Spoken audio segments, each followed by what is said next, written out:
The wooden hammer floated in the air, shining under the courtroom lights. Judge Martins lifted his arms slowly, his face calm but firm. Everyone held their breath.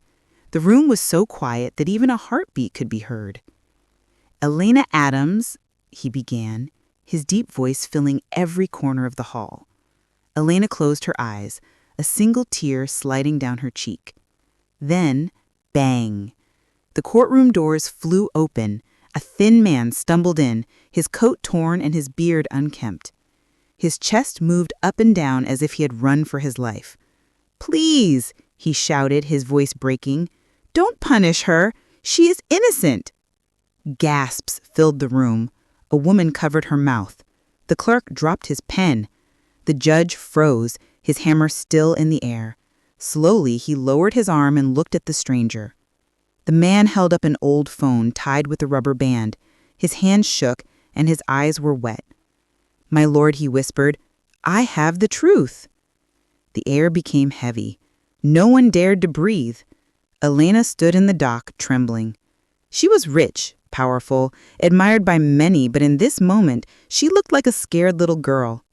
Her black dress clung to her, her scarf neatly tied, but heavy with sadness. Tears sparkled in her eyes, filled with hope and prayer. The judge leaned forward. His voice was soft but sharp. "Who are you, and why should this court listen to you?" David swallowed hard. His lips trembled. "My name is David," he said. For a moment, silence filled the room. Then, the judge surprised everyone with words no one expected.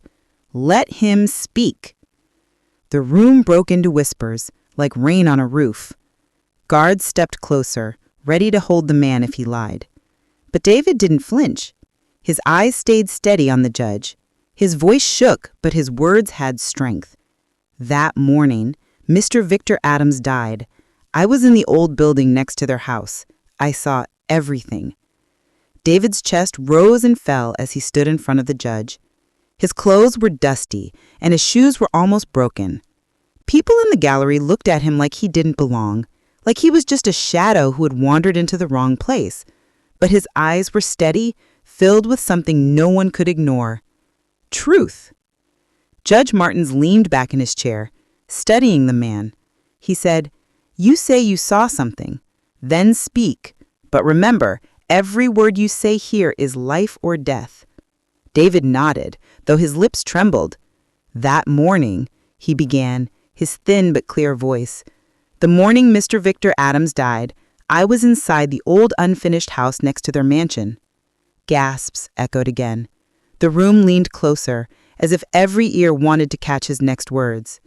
Elena pressed her palms together tightly in the dock. Her tears rolled quietly, leaving trails on her cheeks. Hope flickered in her heart like a small candle against a storm. David continued, his voice breaking. "That morning, my friend James and I climbed over the wall to break into the house. We thought it was empty. But then, the back door opened, and Mr. Victor came out." Judge Martins signaled to the registrar, "Bring me the phone." 2 guards walked to David, one hand on his arm, the other reaching for the battered device. For a second, David hesitated, his whole life clutched in that little phone tied with a rubber. Then he let it go. The registrar placed it carefully before the judge. "Can we play it?" the judge asked. An IT officer nodded, connecting the phone to the court screen. The screen flickered. The room leaned forward. The video began to play. On the screen, the 2 men appeared, moving through the back of the Adams mansion. Their faces were clear as daylight. The audience gasped. Some even cried out. Elena covered her mouth with shaking hands as she saw herself screaming, begging, holding nothing but air. Then her husband's blood, the knife pushed into her hands, and her cry of despair.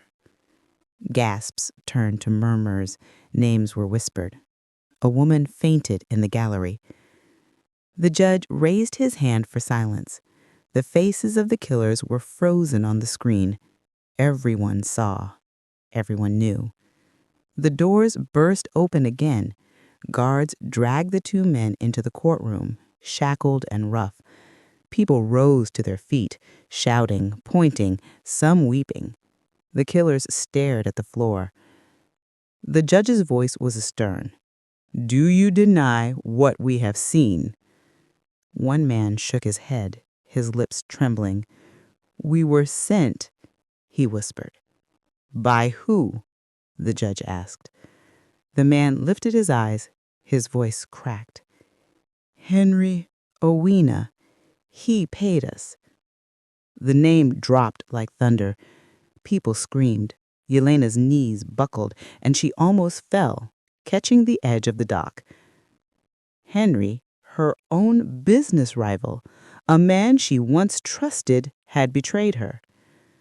The courtroom was on fire, but David stood still, his heart pounding. He had spoken the truth, but the storm was just beginning. Elena's eyes searched for David again. She saw not just a poor stranger, but a man who had saved her from death. He looked down, ashamed, as if he didn't deserve her gratitude. But in her heart, she whispered, "Thank you." The next morning, the court resumed. Henry sat at the back, his lawyer polished, and his smile calm. He denied everything. He brought papers, bank slips, trying to paint David as a liar who was bribed. Doubt filled the room. Yelena's shoulders sagged. She felt the little flame of hope inside her flicker dangerously low. But David stood tall, his voice steady. He said, "If I am lying, then let me be punished. Let me die in her place. But if I speak the truth, let justice fall on the guilty." The judge watched him with new eyes. The court murmured. The world seemed to hold its breath again. Then something unexpected happened. A boy stood up at the back. His voice shook, but his words pierced the silence. "It's true. My father, Henry, he planned it." The room gasped. The boy's face was pale, his hands trembling, but his words were powerful. "He made them do it. I saw him, and I cannot stay quiet anymore." Henry's face went white. His smile died. His own son's voice had broken the chains of lies. Experts checked the video. They proved it was real. They proved David was not lying. Every lie Henry built collapsed like a weak wall in a storm. When the judge finally spoke, his voice was heavy, but filled with peace. "This court finds Henry Owena guilty of murder and conspiracy. He will spend the rest of his life in prison. And Yelena Adams is free." The room erupted. People wept, some clapped, some prayed. Yelena covered her face with her hands, her shoulders shaking with relief. David stood quietly, almost shy, as if he didn't belong in this moment. But then Yelena walked toward him. She reached for his hands. Her eyes were still wet with tears, but now they held light. "You saved me, and I will never forget you. You are no longer alone." The world outside cheered. The cameras flashed. But at that moment, for David, it wasn't about glory.